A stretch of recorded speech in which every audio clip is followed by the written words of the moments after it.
sa Lupao, Nueva Ecija. Tinitingnan natin tong 2.6 hectares na ito.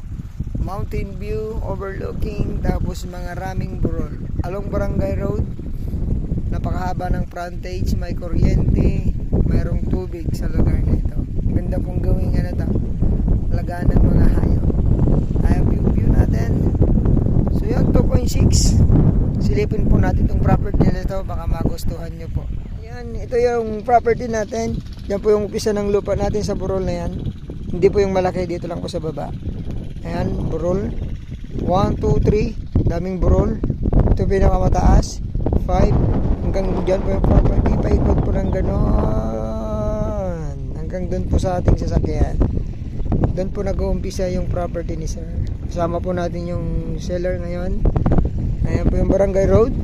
So, ang ganda pong gawing bakasyonan, pagalagaan ng hayop. Ganda po ng gawing bahay dito sa part na to kasi tanaw mo yung ganda ng view. Yung bundok ng nakaharang yan pang may bagyo. So hindi po talagang direct makakapasok. Bundok ng Umingan. Ganda pong gawing bakasyonan. Tara po, lakarin po natin tong property ni sir. May fish pan siya. 2 kalahati ata yun. Kasi nahati yung isang fish pan doon sa harap. May papakita ko po sa inyo ngayon. Kung pansin nyo, mayroon po tayong bahay dyan. Ayan, may kuryente sila. So may makapit bahay tayo pero hindi pa siya madami. Bandaron po ang madami. So pwede kasi itong residential farm lot. Kaya maganda po yung lokasyon niya. So kung naghahanap po ng mga mountain view, mga burol-burol,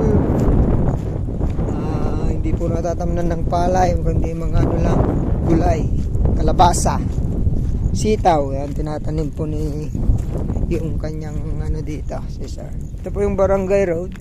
Nakadeclare pong Barangay Road to dahil sa kanilang lot plan. Makikita doon na Barangay Road na siya. Kahit Google natin.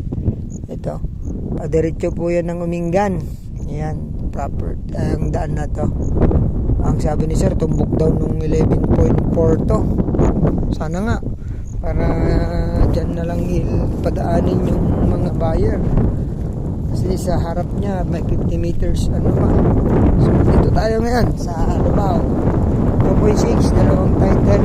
Pangalan mismo po ng ating seller. Wala pang extrajudicial, complete papers at updated tax po ang property na ito. Ayan, from bayan po ng Lupao, nasa 9 kilometers lamang po ang biyahe nito. Accessible road, mga cemented road siya, may mga part po na rock road pero matitigas. Ayan. Ito yung pangalawang malaking burol niya. From Tiplex Carmen po, nasa mga isang oras more or less ang biyahe, pati traffic. Ayan. Galing po tayo dun sir, ma'am. Sawa tayo sa mountain view. So from Manila 2 to 3 hours ang biyahe po dito, ma'am sir. Ang gandahan po nito ay malinis po ang papel, tapos mountain view. Ayan, may naghahanap po sa amin ngayon to pero sana magustuhan niya. Medyo malayo lang yung bayan, 9 kilometers nga lang po. Ayan. Kung tamang-tama po yung iniisip niyang gawin sa lupa ni sir ito, pwede po. Pero sana ho magustuhan niyo din nyo para para makabenta naman po kami. May pambili po ng Milo. Yung fish.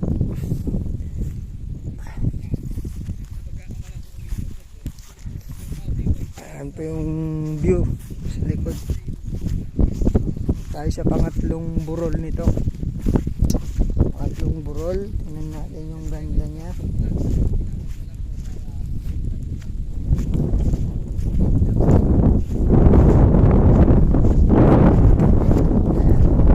Yung pangatlong burol. pagka-burol na yung slope ng lupa. Ito yung fish pan po niya. Yung fish pan na sinasabi ko po na kalahati. Ayan. So, ito yung pinakamataas na burol niya dito sa front. May mga burol pa rin dyan, oh. Maliliit po. Burol talaga to. Price ni sir mamaya. Ewan ko lang. Ano po ang price ni sir dito? Ano po natin mamaya?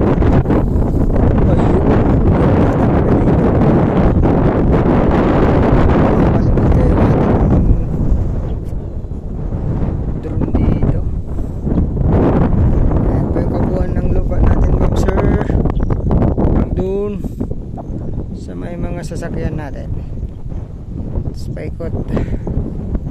Ang ganda po pagkaka-slope ng ano. So ayun, sana ho magustuhan nyo tong property na inaalok po namin ngayon. Ulitin ko po, bayan po ng Lupao, Nueva Ecija. 2.6 hectares po ito. Clean title, buhay po nakapangalan. Along Barangay Road, 2 to 300 meters po yung frontage niya. Kausapin po natin yung seller, magkano talaga yung price. Puntahan po natin siya doon. Pasilip ko na rin po doon para madaanan din naman na natin Luwang, sakto lang po ang luwang.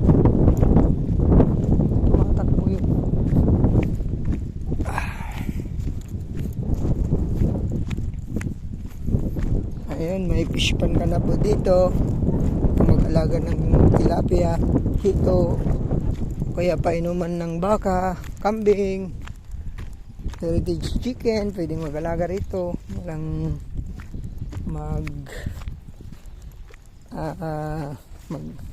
bang aangal dahil malayo naman sa kabahayan. Hindi naman siya masyadong mabaho.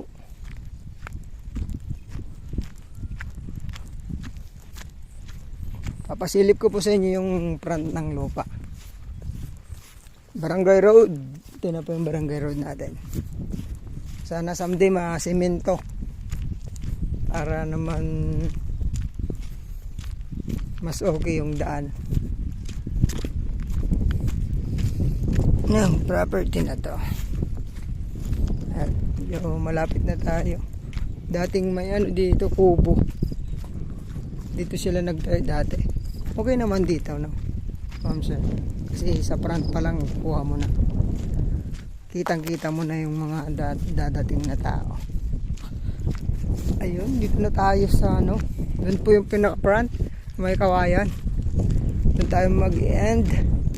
Ayan yung fish pan. Naghahati daw po sila dyan. Dahil may muhon na to. Napasukat na ni sir. Ayun po. Ito po, ma'am sir, kabuuan ng aming vlog ngayong araw. 2.6 hectares.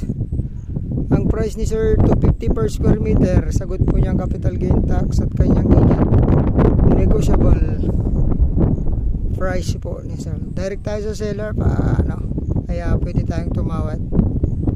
Ayun, salamat po. God bless sa ating lahat. Ingatan po kayo ng Panginoon. Thank you.